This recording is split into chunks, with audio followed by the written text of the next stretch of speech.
to The Catch, a podcast for young adults to help you catch God's truth for your life. In a world that peddles all kinds of confusing messages all the time, we want to help you clear the confusion and catch the truth of God's Word. Let's dive in to today's episode.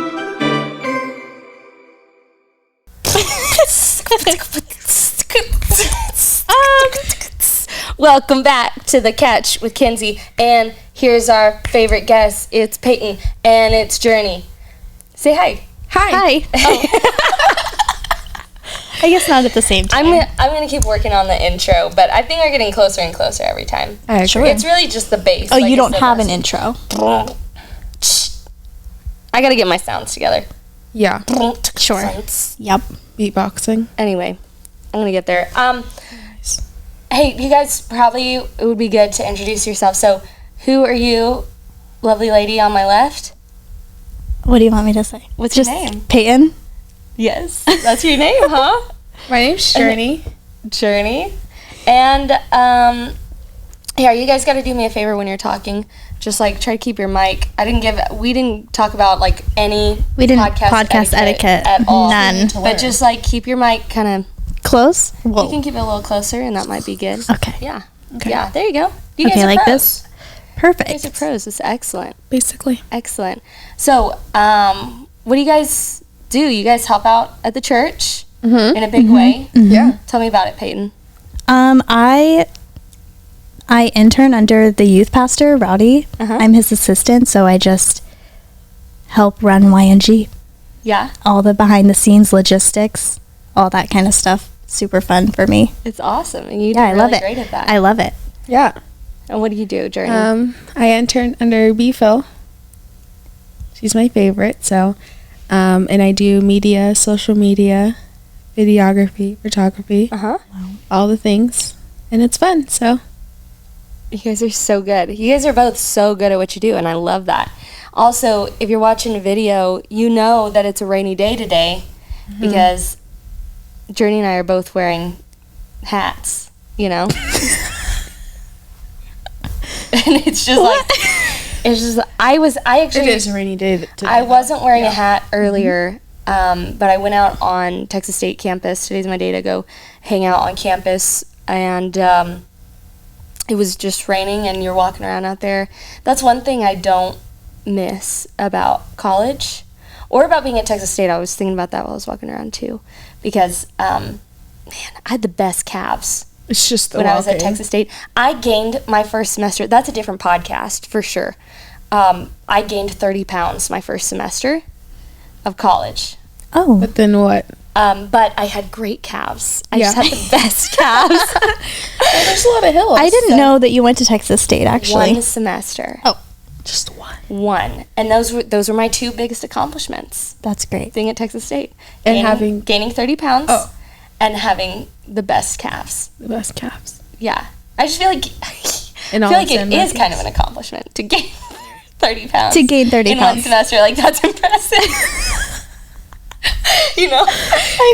Yeah. Sure. Yeah. It's like, wow, how'd you accomplish that? I'd tell you, I could give a step by step. Step by step. How to gain 30 pounds Yeah. in one Here's my semester. Step by step. With Kenzie. Here's my step by step. There's your new podcast right there. 1, be really sad. 2, not cope well. Where is this going? 3, and here's the thing, is it's just like Jesus has taught me a lot, you know, but 3, buy rolls of cookie dough. Oh. Rolls? Yeah. Roll? Like multiple at a time? I didn't eat multiple at a time. No. Wait, bought multiple at They a were time. not cooked. Yeah. They weren't cooked. They weren't cooked. No. No. They were I knew that about they're you. like dessert I knew that. burritos, you know? Just unwrap.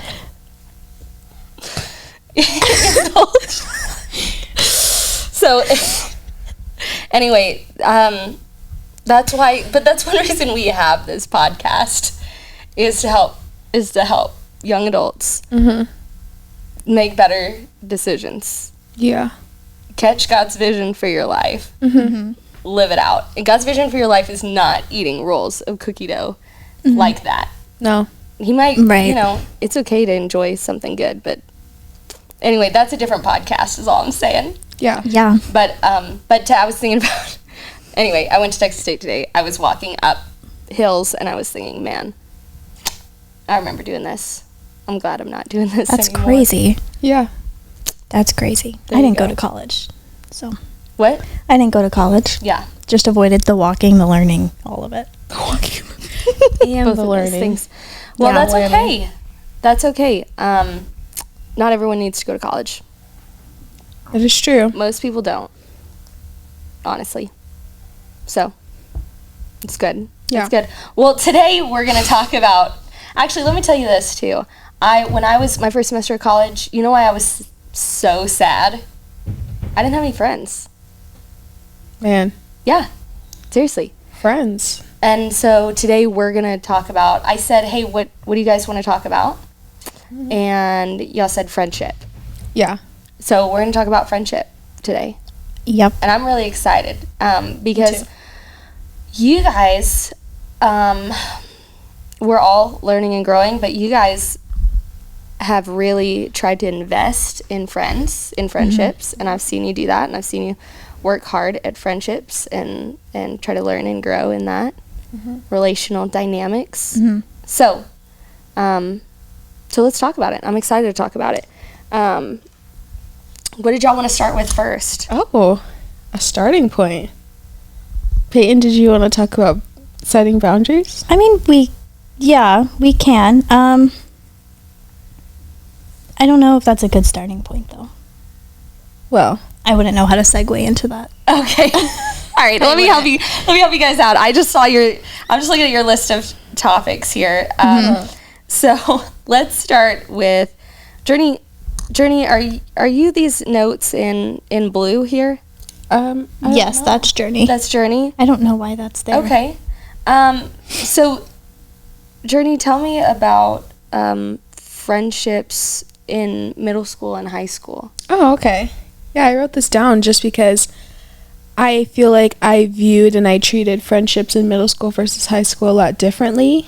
And I think in middle school I took a lot of friends for granted and I had good people surrounding me, but I wasn't in the right place in my life and I wasn't mature enough to realize that. And so I think I had a very self-destructive kind of behavior and I ruined a lot of really good friendships that I had. And I think moving on to like freshman year of high school, I still had that kind of same mindset.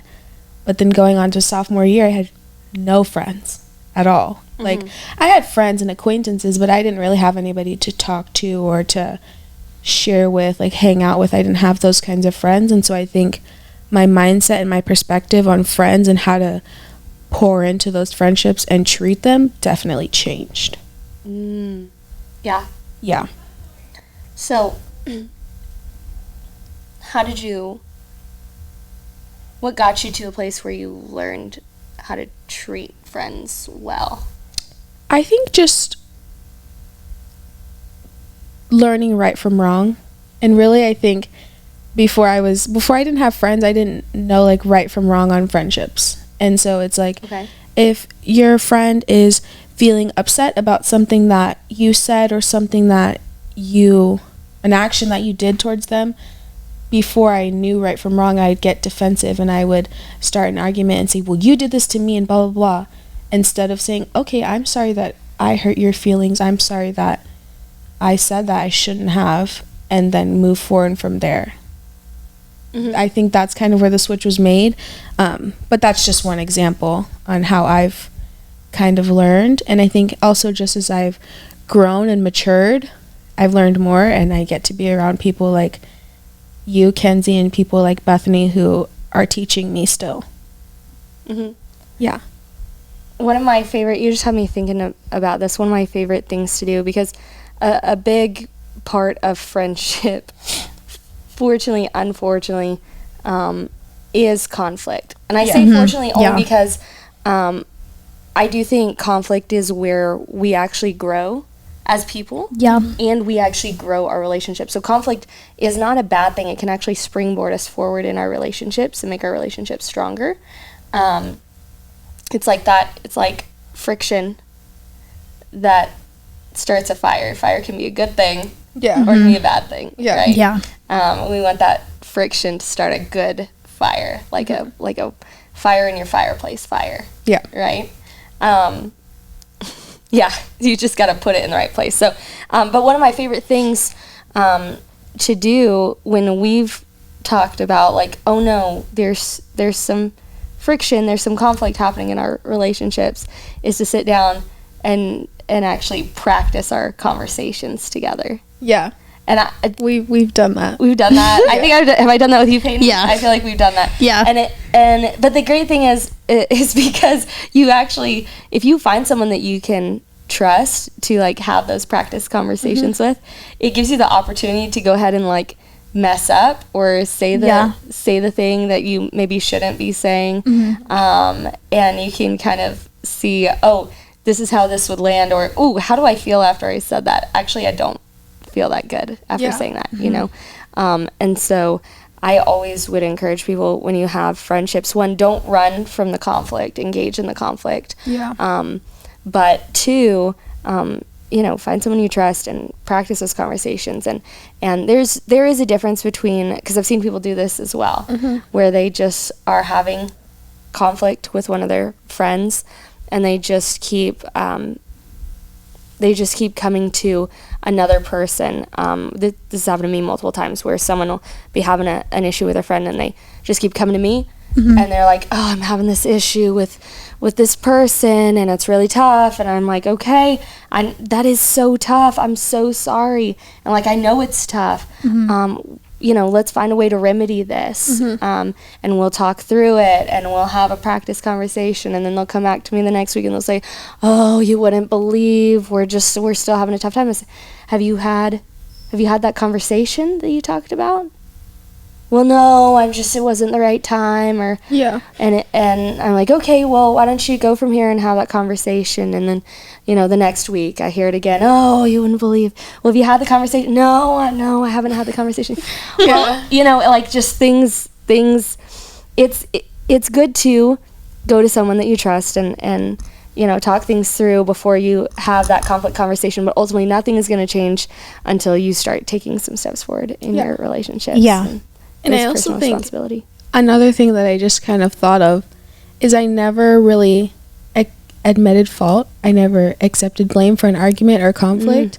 And I think that's a really big piece of it, is kind of having those people that you can go to and say, look, this is what happened, this is what I said, or whatever, and take a step back and say, maybe I was wrong, maybe I was mean, and maybe I shouldn't have said that. Yeah.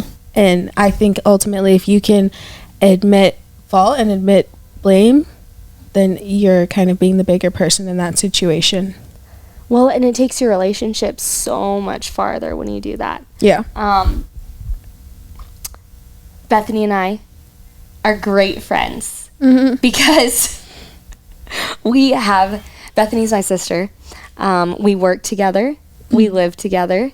We hang out together. Yeah. We're together all the time. And so that means that we will inevitably have conflict.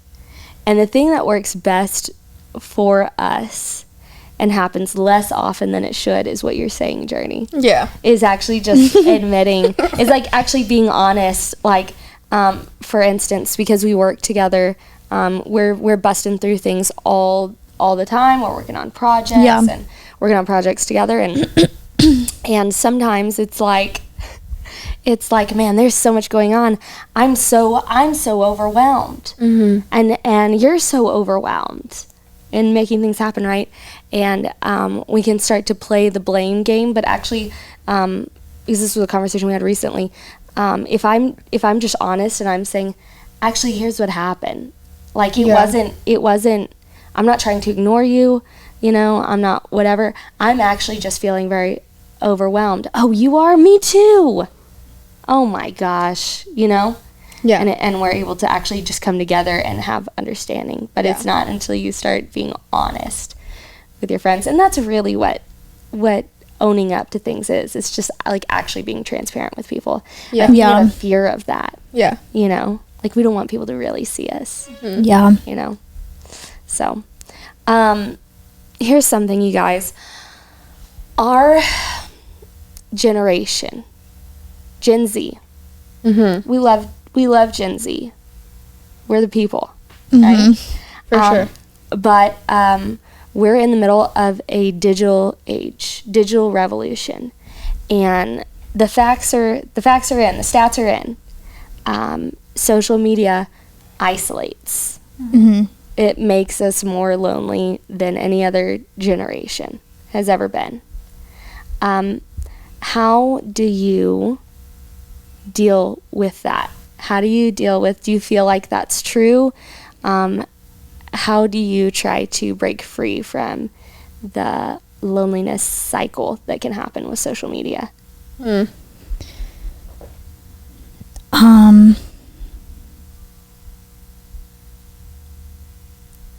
I feel like for me, and what I've noticed a lot of people doing around me lately, is just making it a point to just put my phone down.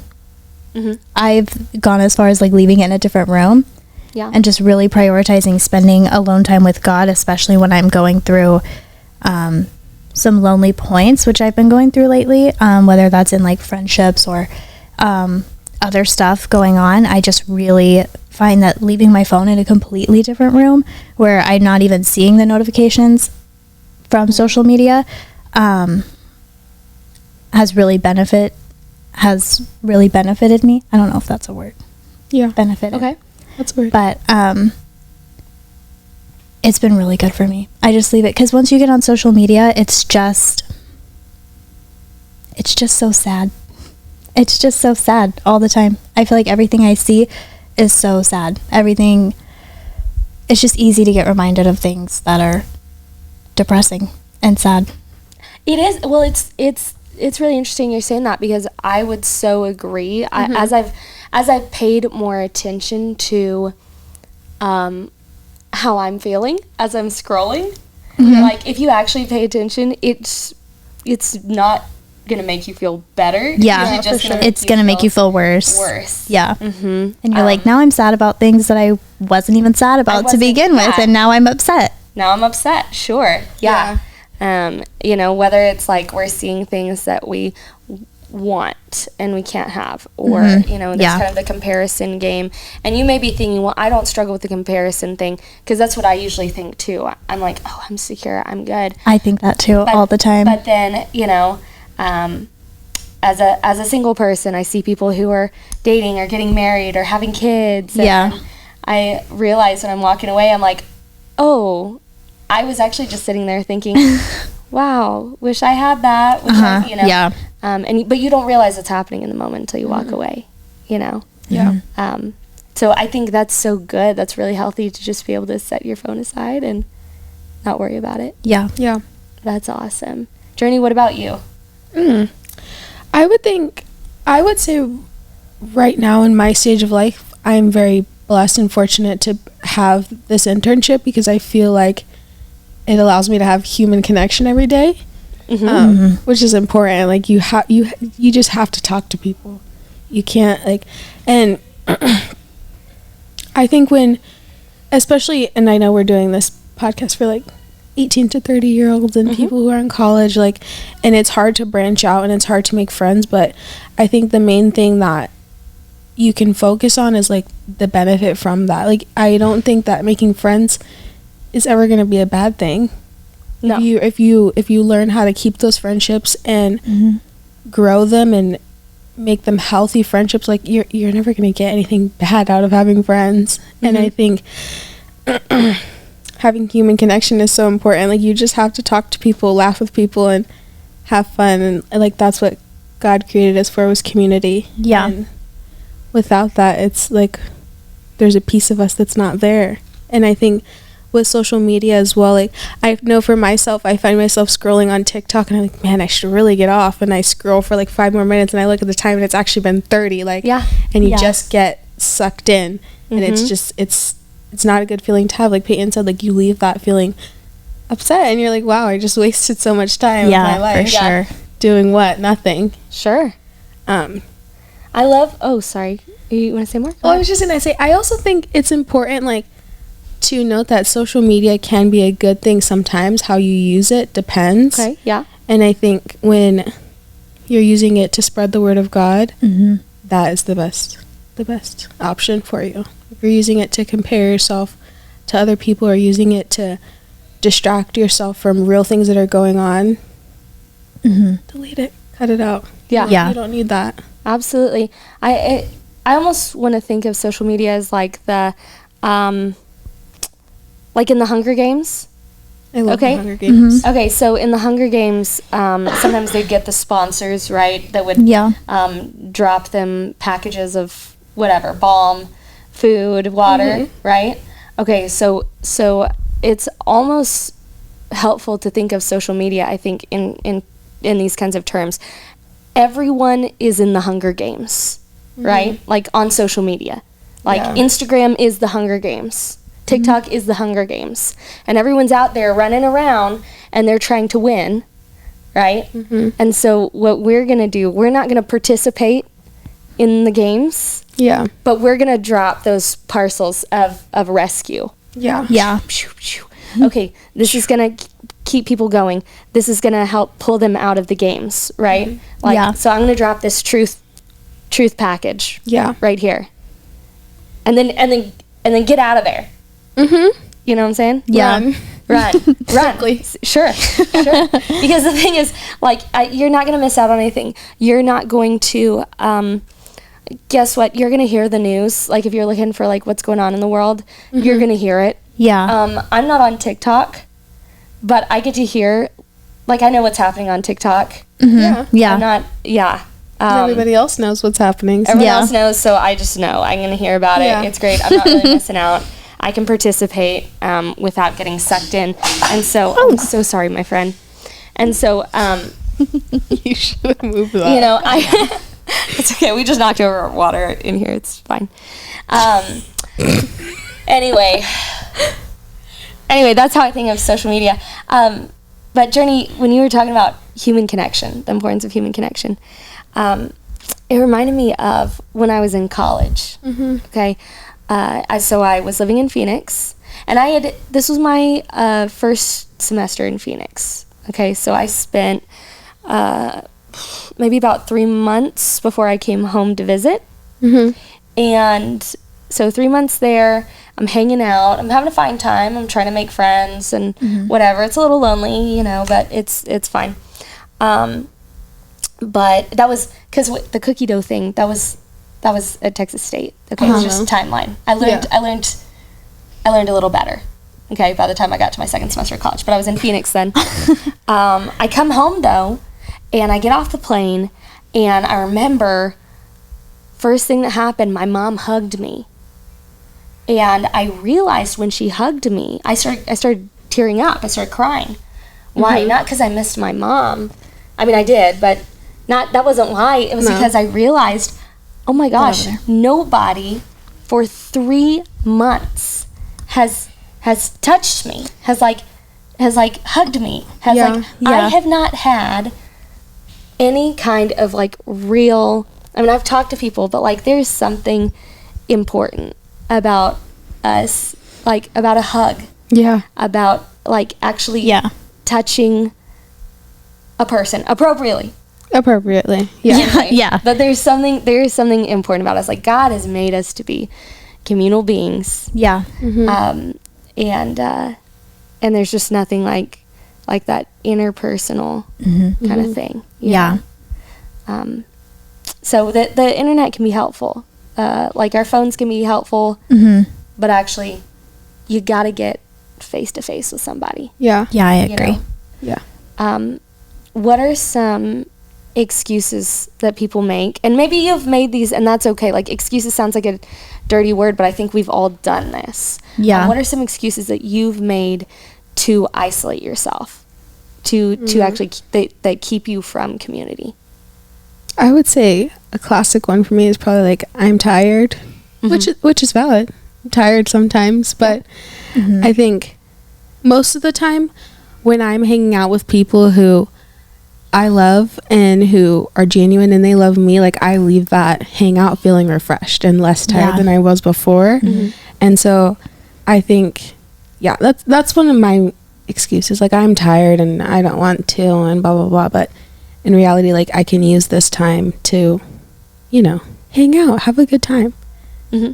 Instead of just, and sometimes I'm actually not tired and I just want to be alone. Uh-huh. So I'm guilty of that. So am I. I've been there many times. I think when I realize that I'm isolating, that's the moment when I tell myself, nope, like, you've got to go find people. In this moment, it's the most important moment for you to find people. Mm-hmm. Yeah. You know? What do you think, Peyton? I think my number one excuse is I don't feel good. I will tell people I don't feel good all the time. Mm-hmm. All the time. And it usually just means I don't want to. I don't want to go. I don't want to go. That's on I recording. just want to stay home. I know, I'm exposing myself just a little. Yeah. But usually I'm like, I just don't feel good. And, you know, I think that comes more from my mom, because that's what my mom does when she doesn't want to go somewhere. Mm-hmm. She says, I don't feel good.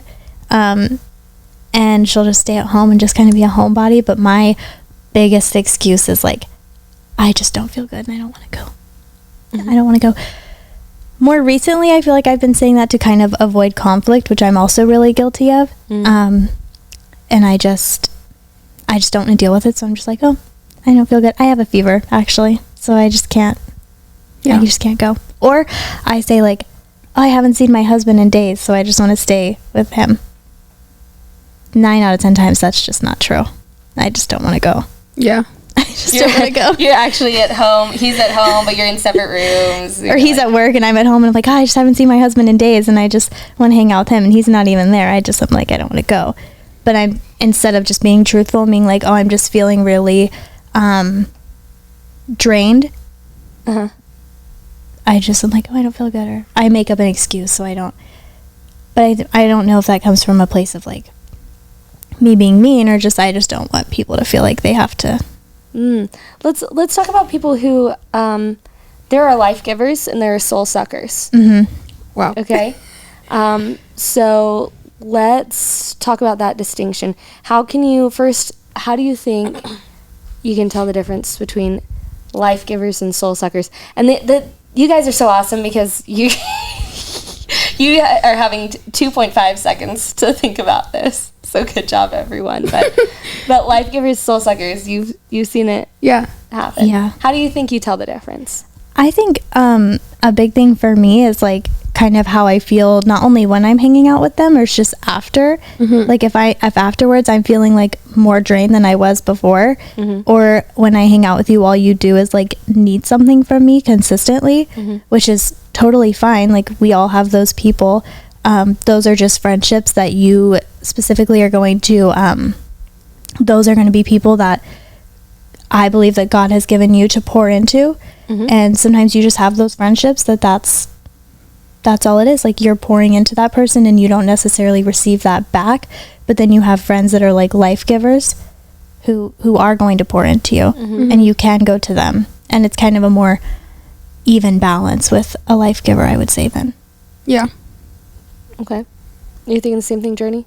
Yeah, I agree. I would also say for me, like, a life-giving friendship, like, if I feel like I'm hanging out with you and I'm just like... What time is it? Like, and I'm thinking in my head, like, what's an excuse I can use to leave? Or, like, mm-hmm. if I feel like I'm hanging out with someone and I'm not, like, laughing and I'm not having fun, I'm not enjoying myself, that's probably, like, a soul-sucking friendship, mm-hmm. instead of life-giving. And I feel like if the only thing that they want to do when we're hanging out is like talk about people or complain, be mean, like yeah, I feel like that's a soul-sucking friendship.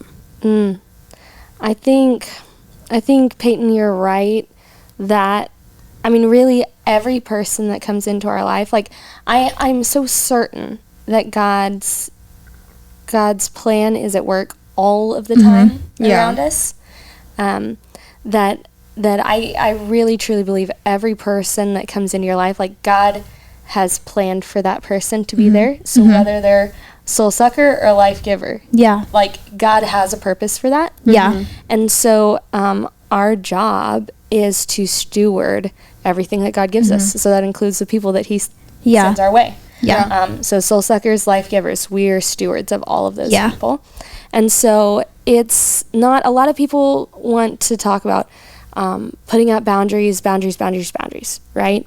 And yes, there is, we can talk about that too. Like Jesus had boundaries Yeah. with people, so we can talk about that. But also he didn't turn Yeah. people away, Yeah. right? So it's not like, oh, I'm setting up boundaries, and so I'm not going to talk to them Yeah. anymore. I feel at like all. not using putting up boundaries as an excuse to like be mean to somebody or to cut somebody out completely. Yeah, we don't Like do that. boundaries,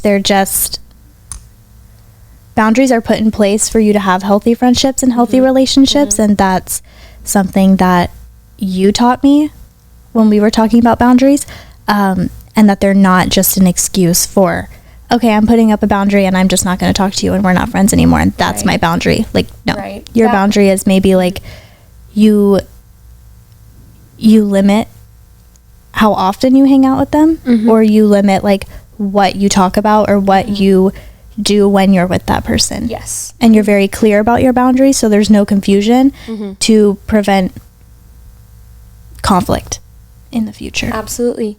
Absolutely. There are friends that I hang out with more than others. There are friends that I know, hey, I'm not going to engage in conversations on this topic with these people because I know like it's not going to be healthy. It hasn't been healthy in the past. Yeah. And that's okay. That's totally okay. And maybe in the future, you know, as God grows and changes people, or we grow and change together, you know, we can engage in those kinds of Yeah. conversations, or we can spend more time together, or maybe it's I'm setting this boundary for this season, Yeah. and I'm going to increase how much time I spend with this person in a future season. Yeah. These kinds of things. But that's all a part of stewardship, Yeah. you know, like we're talking about. Yeah. Yeah.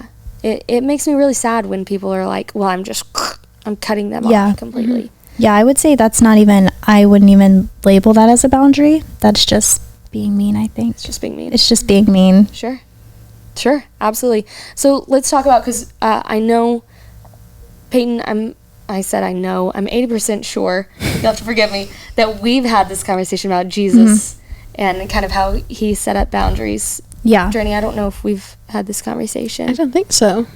Okay, so Peyton, what do you remember about Jesus and how he set up boundaries? I'm not 100% Pop sure quiz, that speed round. I'm not 100% sure that it was me. Okay. I feel like, I know we've talked about I feel like I know that we've talked about boundaries. I just don't know if that's I don't think that was us. Sorry. That's okay. I'm not upset. Should we talk about it now? Yes, let's. I'm interested I want to know. All right. So I wanna hear. Jesus, he had friends.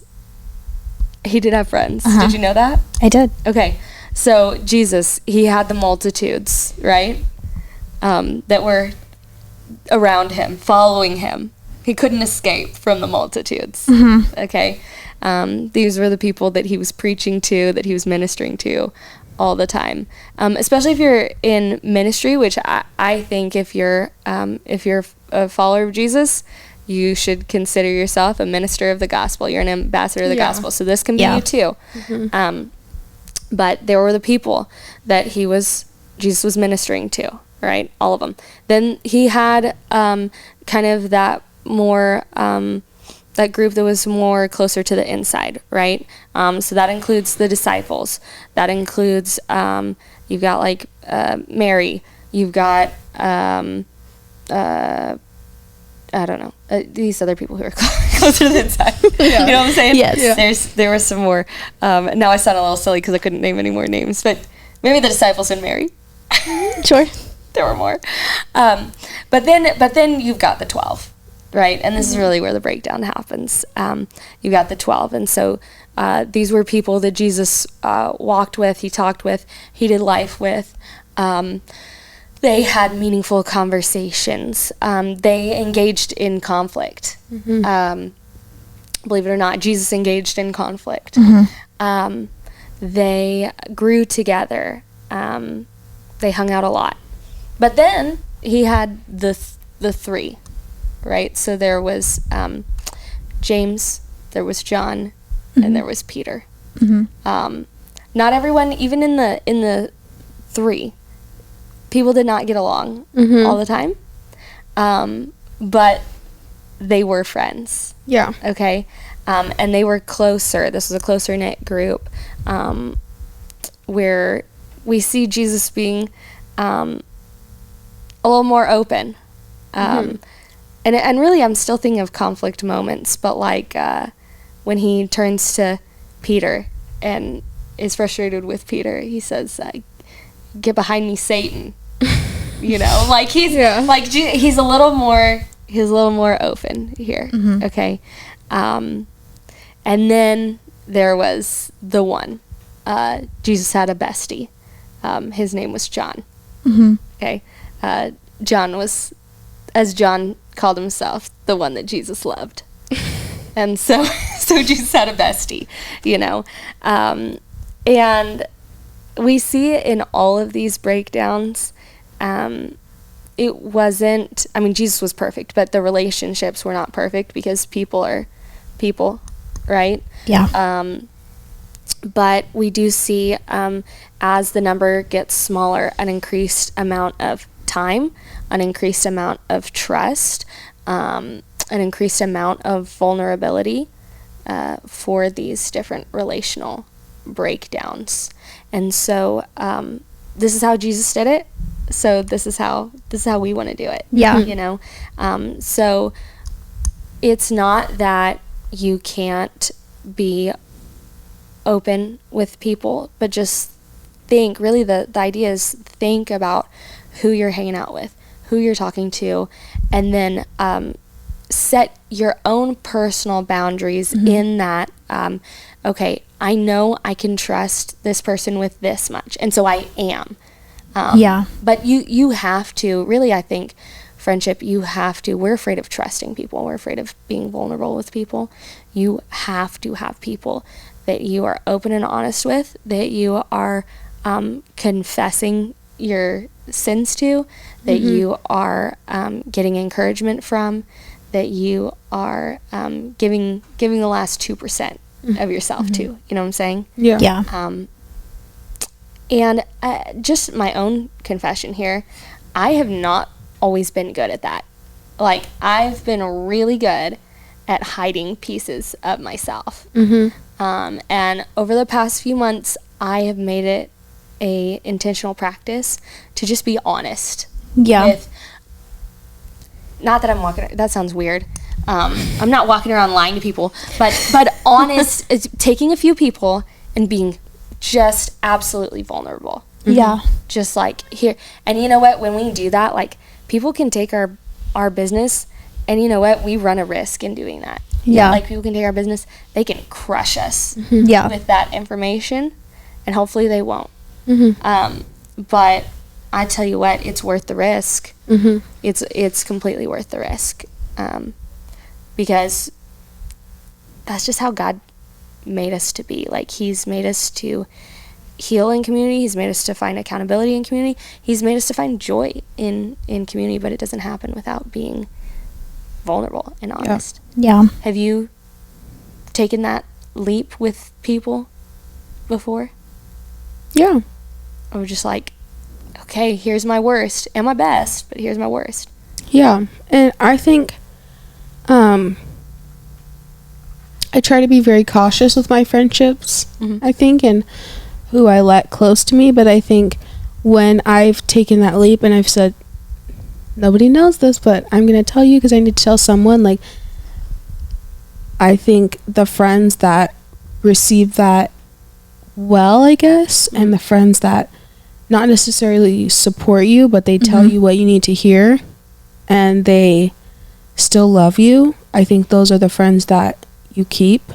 And I think those are the friends that I've chosen to keep in my life.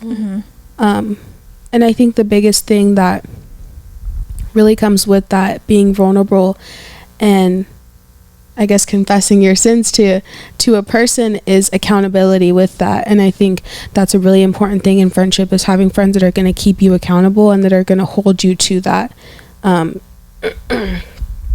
You know, you don't really need a friend that's going to tell you what you want to hear, because then what good are you doing Right. for them? Well, and that's the thing. Like, that's one thing to take stock of in your friendships, because if you've got a friend, if you go to your friend and you're like, hey, listen, last night I went to a party, I was drinking, it was things did not go well, and I just knew, like, I shouldn't have been there, and I shouldn't have been a part of that. Honestly, here's what happened. You know, X, Y, and Z happened. It was really not great. And then your friend looks at you and says, that's okay. Like, we all do that. Yeah. I would say, that's not a good friend. Yeah. Yeah, Ooh. I agree. What your friend should say, we want our friends to be empathetic, Yeah. right? But a better response from a friend would be what, Journey?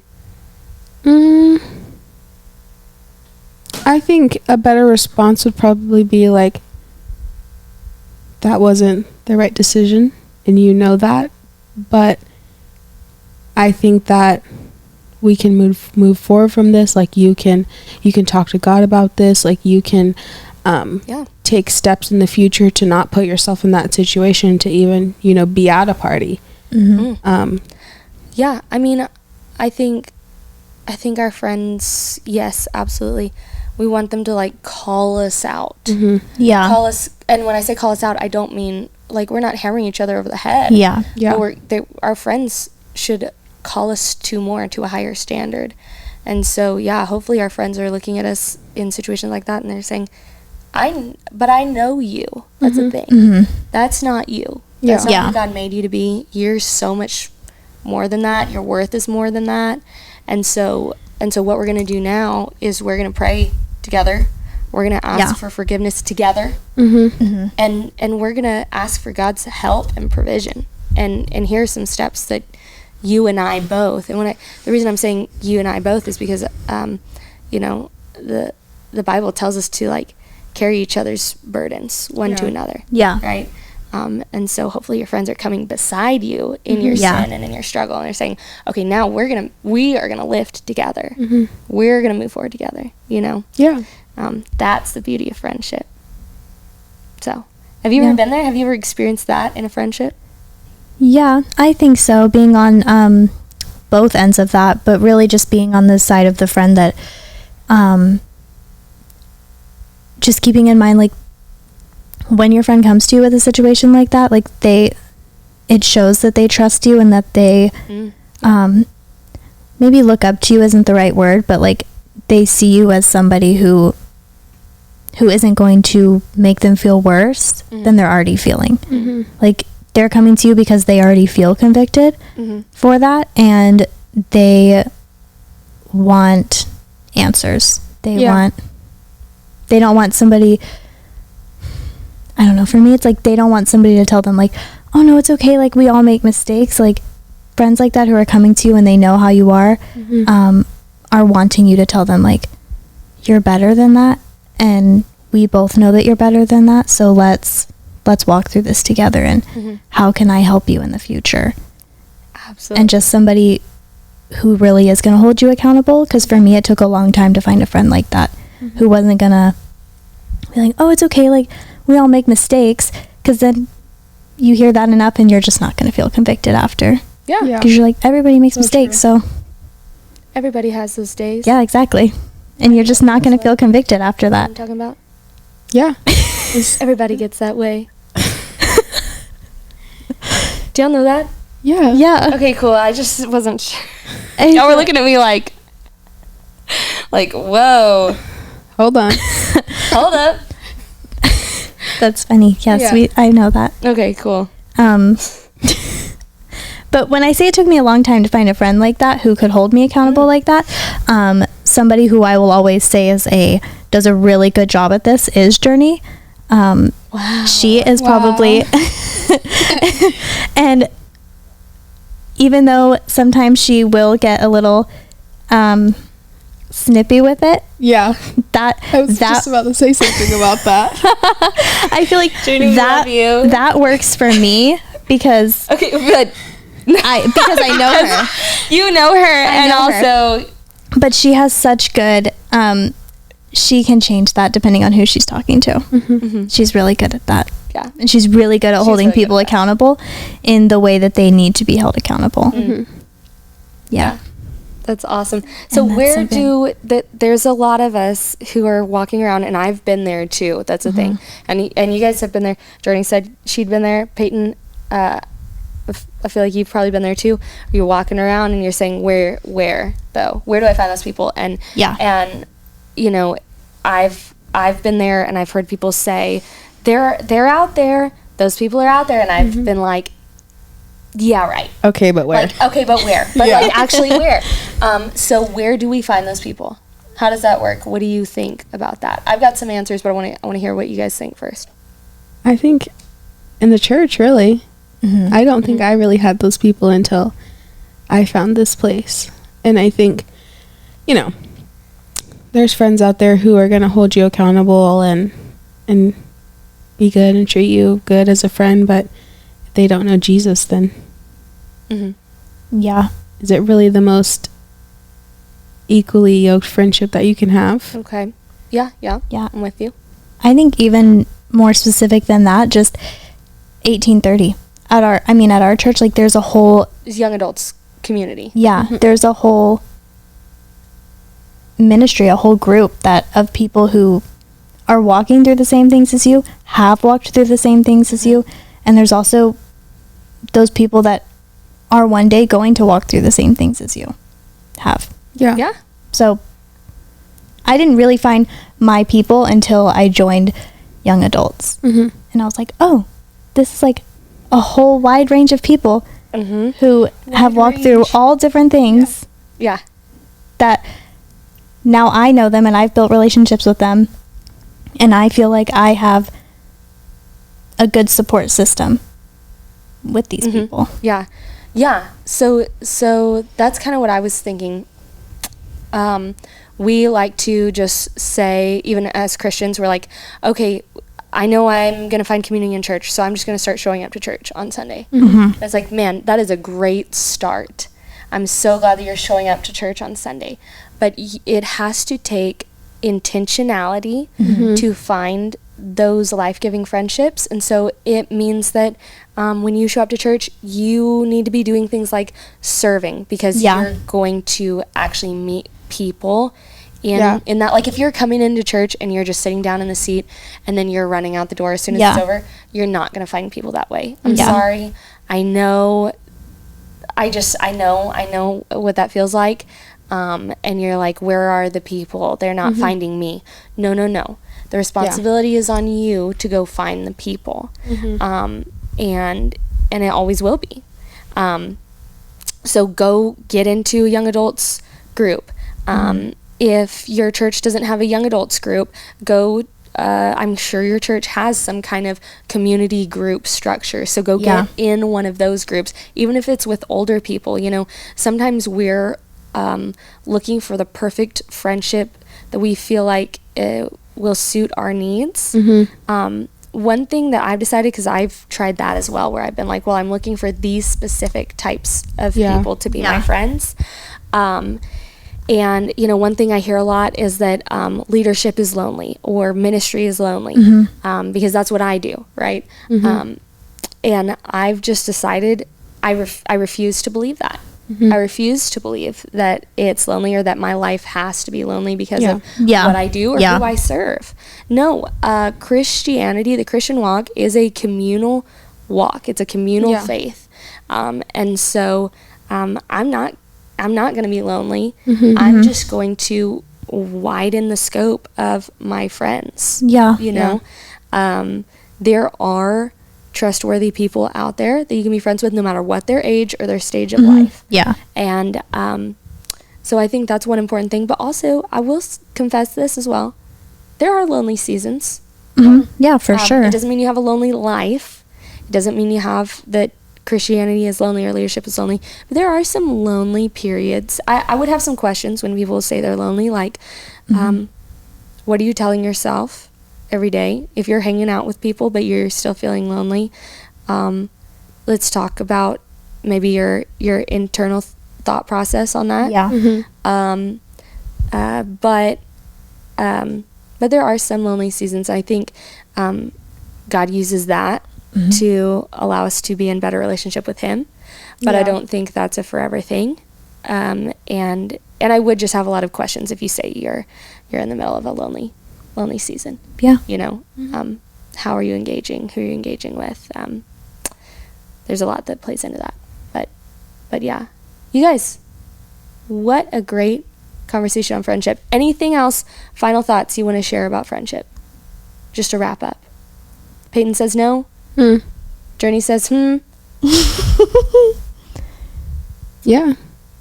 That's what I say. I don't know. I don't have Yeah. anything. I don't know. I don't have anything. Kenzie. No, that's my Nothing favorite else? thing about her is when she breaks into song. Yeah. You know why? Because your dad does that too. Because Y'all break into song, it's fun. That too. It's so fun for It's everyone. the most fun for everyone. Okay. Does he do that? Yeah, I think On so, stage, yeah. On stage. On stage. And yeah. here in the office. I didn't even realize. We do have a lot of things in common. I forget that sometimes. Sometimes we can finish each other's Sentences. sandwiches. Right? That's the joke now. Anyway. After no, Frozen we came out, do- it's we been do the joke finish each for other's- years. We do finish each other's sentences, and it's a little weird, but he's a great friend to me as well. Friendship. Here's the thing. Here's a final thought that I have, you guys. Just to wrap it up. One, friendship, it's not always easy. Like we've talked about, conflict is a part of friendship. That's a good thing. You should set boundaries in your relationships, but that doesn't look like cutting people out. It just looks like taking stock of healthy conversations and healthy time management Yeah. with people. You should be vulnerable with people. That is a healthy thing to do. But again, who are you being vulnerable with? Yeah. And if you are feeling lonely and you're looking to make friendships, remember it takes a friend to be a friend. So you have to go to people and go be a friend first. Yeah. And don't think that your imaginary friend is going to become your real life friend. Take stock of the people that are in your life, and go from there. And if you are really struggling with this, I just encourage you, pray, and God is Agreed. going to open the doors. Yeah. He will. All right. Hey, thanks so much for listening. One thing I want to encourage you guys to do is shoot us a DM, ask some questions for next podcast, and we'll be back next week. So, bye. Bye.